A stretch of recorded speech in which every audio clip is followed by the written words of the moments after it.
Okay, so the life fitness coach assignment, be doing it on myself playing baseball, mainly hitting with a little bit of just the muscle systems and the five types of muscle and energy systems used on defense as well.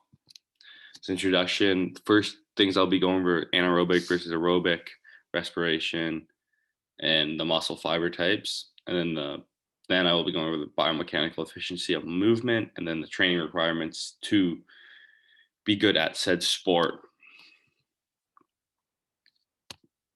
Okay, so the energy systems.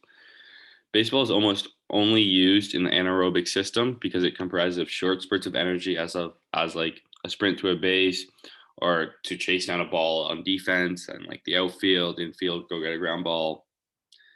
Mainly longest run you could think of is probably hitting a double, and that's 9 seconds for the average player.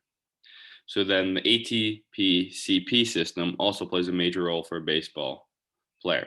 This is used on the offensive side of the ball most of the time because most of the time you're just standing around and then you need a quick 4 to 5 second burst of speed, like a sprint to a base, like I said, because the average baseball player takes 4 seconds on the dot to sprint to one base. So the other side, on defense as a catcher, you use more aerobic systems than any other position in baseball besides a starting pitcher throwing 100 pitches a game. This gives the catcher usually is in a deep squat for a total of about an hour during a game with spurts of 30 to 60 seconds at a time throughout the game in the deep squat.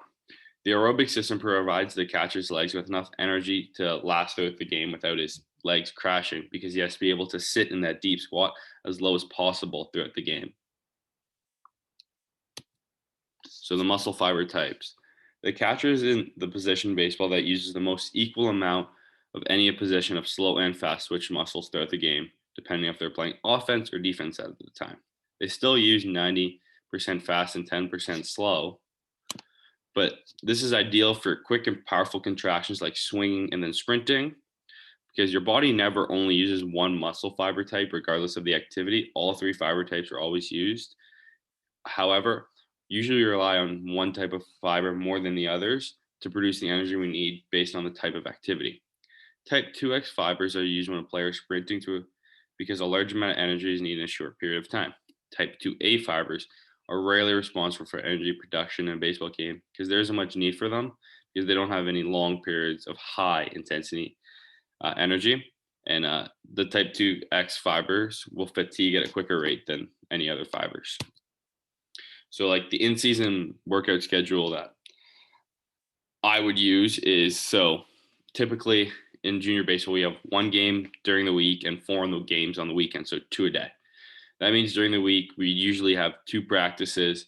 So that means we're playing about four, sometimes 5 times a week. So to keep your body in shape to prevent injuries, you should work out, not heavy, not high intensity, but just work out 4 days a week during the week. And typically an in-season workout schedule looks like this.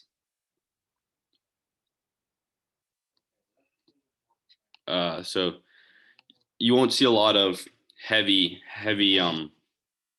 lifting exercises, mainly mobility, just things to keep your body strength up and keep you loose, agile, quick, and able to make it through a long season because baseball is the longest season in sports. They do have the longest season. Okay. So the focus of those programs are maintaining strength, muscle endurance, and hip mobility with a lot of sprints. Because in baseball, your hips are mainly as a catcher. Your hips are the most important thing to you because you're always in the deep squat, so they can get tight quite easily, and it's a pain.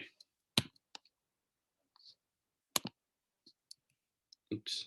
So the off-season workout schedule. Typically in baseball, you have 16 weeks of off-season, so 4 months to get bigger, stronger, and faster. So in the last 3 years, I've done these programs and I've put on 60 pounds along with growing 4 inches, which isn't necessarily a lot, but it was a lot for a short kid. There are 4 phases, each lasting 4 weeks at a time, with 5 workouts a week that are planned. They have huge emphasis on lower half strength, hip mobility, and mainly just building muscle and strength, because that's where 90% of your power comes from in baseball when you're hitting.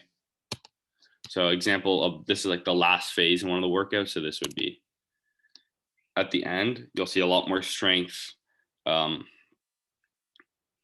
things here. So like first we do all the mobility stuff, med ball work, and then we'll go through all these. I'm not going to bore you going through them all, but mainly focusing on strength. And then there would be, this is the last phase. There would be 4 other days down here. I only put in one because I didn't want to bore you with all the other ones, but there would be 4, 5 days, and you'd go through them one by one to get through the entire workout.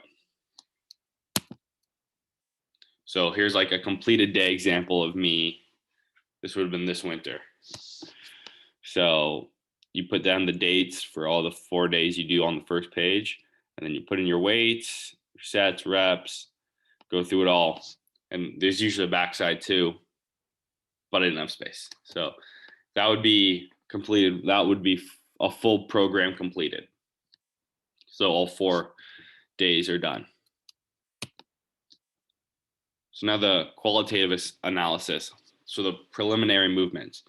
Here you can see weight loaded back onto the back foot / side, the front leg high. That changes depends on the player, but to me it creates hip rotation, hands close, hands back behind head with front elbow close to 90 degrees to create maximum rotation, eyes forward tracking spin of the pitch to tell what pitch is coming. Part 2, this is a better angle in my opinion. Right elbow drop back to hip side, hip fired through to rotate to create power. Left arm fully extended or close to fully extended. Right foot landed at a 45-degree angle to complete weight transfer, to transfer all weight onto front foot, and back toe moving forward to show full weight transfer. Part 3, this one in baseball isn't much. Hips fully rotated, hands high just to get the ball to launch into the air. And that's really it. The legs are the exact same. So here's a 3D analysis of my swing that I posted to YouTube.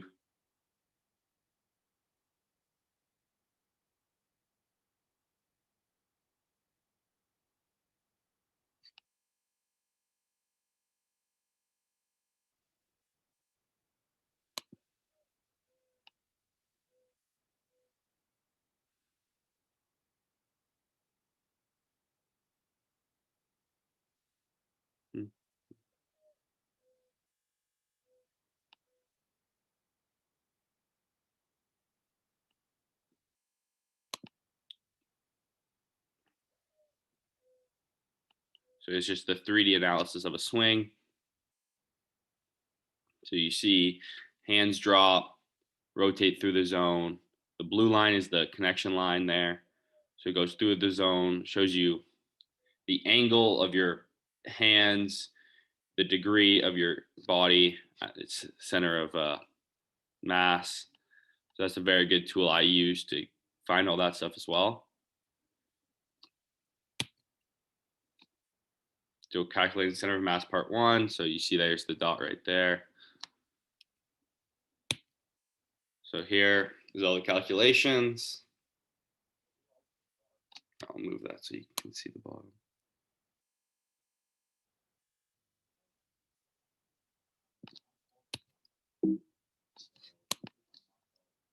Part 2, there's the center of mass. Calculations again.